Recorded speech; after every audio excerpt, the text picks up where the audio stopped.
To begin, I'll start with a review of some basic ideas about Kuki-Chin tonology. Tonal variation can mark morphosyntactic relations, and the syllable is often the tone-bearing unit. But not all syllables must bear tone, especially affixes and clitics. Tonality can also be dependent on syllable type, for example, toneless minor syllables. And tone can be constrained by context, such as word final position. In addition, contextual effects can be limited to specific tones. And in this paper, I don't mean to signify that tone is the same as pitch, but rather a bundle of features that can include pitch height, pitch shape, duration, and voice quality. This paper is motivated by the variation I observed in descriptions of tone and verbs in Khumi cluster languages. In Lemmy-Chin, all minor syllables were treated as toneless, whereas all full syllables were treated as carrying tone. In contrast, in Khumi, both prefixes and a postverbal marker were treated as toneless, regardless of whether the syllable was a minor or full syllable. And in Bangladesh Khumi, although minor syllables are generally treated as toneless, other types of affixes can also be toneless, so the description varies based on the morpheme.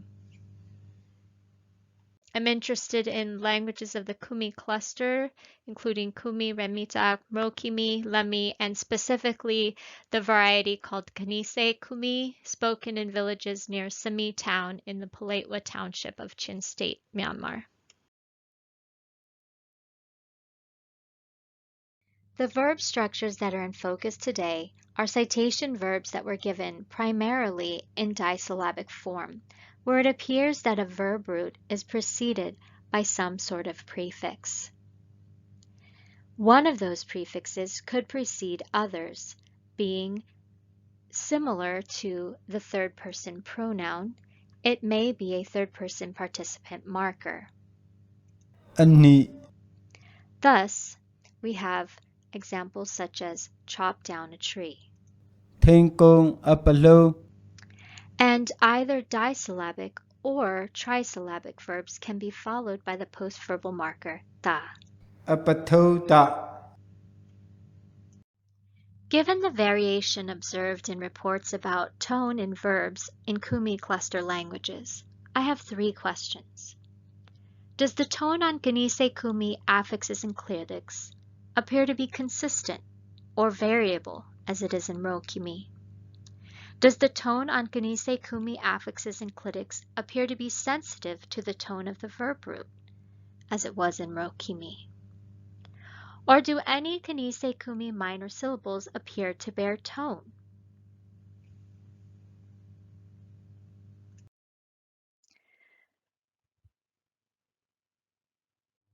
The data for this paper is published by Joe Bryant on Zenodo as a 2076 word list recording based on the word list for linguistic fieldwork in Southeast Asia. The main speaker is a male speaker in his 50s, and about 193 words from the word list were recorded by a younger man. All of the words were elicited using Burmese, and the speaker gave 3 tokens for each item. In addition, the speaker was instructed to separate words wherever possible. So, after giving the main word for 3 tokens, he would separate component parts, sometimes giving 1 or more parts at 3 times each. The main speaker was characterized by using very slow and careful speech. For this paper, I identified all of the verbs that were given in the following citation forms, looking specifically for these prefixes. And I also identified occurrences of the postverbal marker ta. I charted the tone melodies given in Bryant's transcriptions and checked them by auditory impression and prot visualization. In a previous study of the tones found on monosyllables in the word list, all of those monosyllables were nouns and 2 numbers, 2 pronouns. I found 3 lexical tones, 1 high level with modal voice quality, 2 a falling contour to a low pitch with breathy voice quality, and 3 a markedly shorter tone with mid pitch that could either be level or slightly falling, and glottalization, which often included creaky voice quality. Here are examples of the 3 lexical tones on monosyllabic nouns. Tuy, Zo, Si. Evidence for the same 3 lexical tones can be found on verbs where the verb is combined with an object noun, and we know that the noun carries the tone 1 with the high level modal voice. So we can find all 3 examples of all 3 tones exemplified in the verbs here. Tuy ne, Peru, Insa. Without further analysis of the morphosyntax of this language, especially verbs in different tense aspect modality environments, we can't be sure that there aren't more lexical tones associated with verbs, but these are the 3 we have evidence for so far. Now let's turn our attention to the postverbal marker ta. There appears to be a similar marker in row kimi, de, which was described as a clause final particle, which was obligatory on all verbs in the Muro-Kimi word list elicitation. It appears to be underlyingly toneless in that it surfaces with different pitch patterns, and the tone seems to be assigned by association with the root melody and then spreading rightward, through which Christina Ornay derived 4 underlying melodies for verb roots: high, low, and low, high. In the Lemmy-Chin data, there was also a similar postverbal marker, which appeared on all of the verbs in the word list, though in that case, it always had the same tone, de, marked with the 3rd tone. And also, in the Bangladesh Khumi analysis given by David Peterson, he says that there's a straightforward hearsay evidential with a similar phonetic form and appearing in similar contexts, which carries an underlying lexical tone, though it does seem to vary in different instances in his text transcription, though those variations do not seem to be related to the tone of the verb root. In Kanise Khumi, the postverbal marker ta seems to be psychologically separable, at least to some extent. It's consistent with tone 3 in phonetic features in that it appears with a mid, height, and generally a level or slightly falling pitch shape. It's glottalized and often pronounced with creaky voice quality. The tonal instantiation of ta does not seem to be related to the tone of the verb root. Following each of the 3 lexical tones, here are examples. Tuy lê ta, Zo ati ta, Zo he ta. Here is an example where the speaker was able to separate the item into 3 parts, isolating ta. Ta, ta, ta. There was variation in the pitch shape of ta, and this seems to be related to the context it appears in, the tone that it's associated with, as well as the speaker. A right edge contour effect has been observed in Rokimi, Lemmy-Chin, in other Kuki-Chin languages, as well as by myself in the analysis of monosyllabic nouns. Tone 3 in particular seems to show more variation in pitch shape It's consistently mid-height, shorter, glottalized, and often creaky, but it seems to be able to vary between a level and slightly descending pitch shape.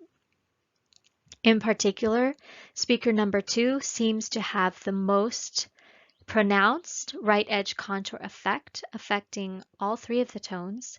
And in these cases, the pitch, height, and shape appears almost identical, and voice quality becomes the most reliable cue for the tone. Voice quality can be the most reliable cue at the right edge, but it is specifically in this position that it's most reliable. In other positions, voice quality seems to become less reliable.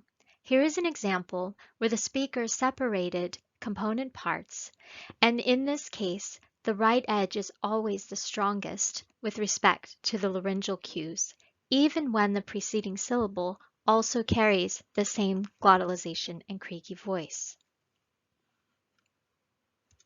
Gần tạ. Gần tạ. Now turning to the valency-affecting prefixes. In Bangladesh Khumi, David Peterson has observed this set of prefixes that seem to have come in pairs with words to show differences in transitivity. And the ones with ah or an optional nasal are more intransitive, toneless, even though they're a full syllable. And they are a highly productive, highly frequent middle marker with reciprocal, passive, and anticausative senses.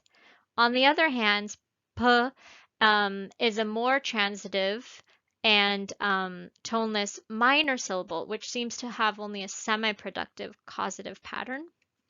And th is more transitive and toneless and minor syllable similarly, but is less frequent and is less transparent causative, potentially fossilized. So we seem to find this same pair in Kanise Khumi. Here's an example.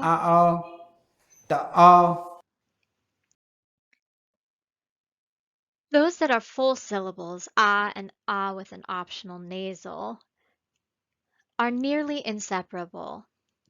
They appear to have the qualities of tone 1, aside from the long duration of tone 1, when they're in this non-final position.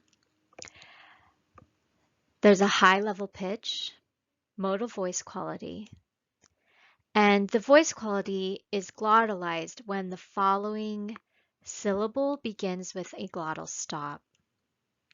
The nasal is homorganic with the initial of the following syllable, and this is different from Bangladesh Khumi, where there does not appear to be the same relationship between the two syllables. Let me play examples for you now. Abu, agi, abu, ampring, ampan, ampre. There were 3 exceptions where the pitch of the prefix appeared to be mid instead of high. I'll play those now. Aoi, ama, andre. The valency-affecting prefixes that are minor syllables were never separated from the main syllable. There was no indication of polar tone. Instead, the pitch trends toward mid, regardless of the following tone. There's a short duration, which is not surprising for minor syllables. And the voice quality is hard to perceive due to short duration, but it is apparent that it's glottalized before a glottal stop on the main syllable. Pa'o, pa'kei, pa'nu, tamhe, tagi, tapra. As can be seen from the prot visualization shown here, there is some variation in the minor syllable pitch, but it does not seem to be a variation that would be associated with polar tone assignment. Sometimes there's a bit of a falling contour, sometimes it's level, but generally trending towards a mid pitch. Now I'd like to focus on what appears to be a third-person singular participant marker preceding verbs. While this was not obligatory on all verbs, it did appear more than 100 times. It's unclear why it was used sometimes and not others. It was possible to separate from the following syllables, but rare, and there's no indication of polar tone. There is more variation in the high-mid than in any other pattern given so far. This preverbal marker is of short duration, often looking the same as a minor syllable.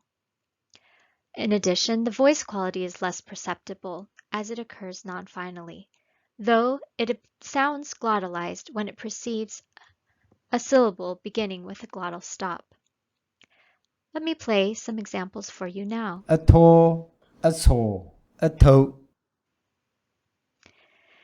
The pattern labeled high/mid followed by mid was difficult to assign in that it started higher than what would normally be considered a mid pitch, but it was followed by a syllable that began at exactly about the same pitch height. A side. And then there was one instance which was unequivocally a mid pitch followed by another mid A pitch. gate. Note that these are transcribed with different vowel qualities. This is because this was what was used by Joe Bryant. Sometimes he used a schwa and sometimes he used the lower mid-central vowel, the more open one. Should we treat this preverbal marker as a minor syllable? In many ways, it shares some of the same characteristics that are often associated with minor syllables in Kuki-Chin languages. You see the same iambic pattern. The duration appears to be similar or nearly equivalent, and the vowel quality is also similar. Although Joe Bryant used a more open mid-central vowel for the transcriptions of this preverbal marker in comparison to those that he transcribed as a minor syllable, Wenhao Tan's preliminary acoustic analysis of minor syllables in Kanise Khumi shows that neither the duration nor the vowel quality may actually be different. What does seem to be different is the pitch. In this visualization, where the same word was given in two variants, one with the preverbal marker we've been discussing so far, and another in what appears to be a minor syllable. I'm not sure of the function, if there is one, but we can see that there is a clear difference in the pitch setting. Again, another point to bear in mind is that this third singular markers can be pronounced in isolation. And when it is done so, it has the phonetic qualities of tone 1. The long duration, the F1 height, or the vowel quality, similar to one of the phonemic vowels in this language, a high pitch and modal voice quality. In sum, unlike morpheme, there appears to be no variation that would be explained by tone spreading or polar tone assignment, at least not thus far. What we do find is that there seems to be some level of perceivable morpheme productivity associated with tonal cues. Those morphemes that can be separated can be pronounced with multiple cues associated with the lexical tones, whereas those that aren't separated, that could perhaps be fossilized morphemes, no longer productive, carry a mid-pitch, which on its own may or may not represent a feature of one of the three lexical tones. This is difficult to analyze because as prosodic prominence reduces, so do tonal cues seem to reduce. At the right edge, multiple cues are strong. Duration, voice quality, and pitch are all perceptible. But as a syllable is in the case of prefixes which are non-final syllables, it's difficult to use duration as a reliable cue. And also, in that position, voice quality does not appear to be as reliable of a cue. Instead, pitch height remains. So, in this sense, it's difficult to say whether one of those syllables is carrying the lexical tone or not. The pitch height difference also can be neutralized for the third-person participant marker. Another reason to wonder whether it's carrying lexical tone or not, whether reduction has any relationship with phonological tone. In some way, morphemicity appears to be related to the nearly regular difference in relative pitch in different types of minor syllable morphemes. Those that are separable are perhaps more productive and are able to associate with a high pitch, whereas those that are inseparable, perhaps less transparent and possibly more fossilized, appear to be restricted to a mid-pitch. Would it be helpful to think in terms of gradient F0 realization of minor syllables, as hypothesized by West for Saga-Karen, where he describes non-tone-bearing but optionally epenthesized minor syllables, morpheme internal, and lexically specified tone-bearing unit, minor syllables that are stem external and lexically specified tone-bearing unit, reduced but not phonemically distinct, reduced but phonemically distinct. Another question is whether it would be helpful to think of these iambic structures in terms of cliticization, and whether the third-person participant marker is cliticized or in the process of becoming so. More analysis in frames and text is needed in order to investigate the relationship between morphological structure, prosodic structure, and tone in Kanise Khumi.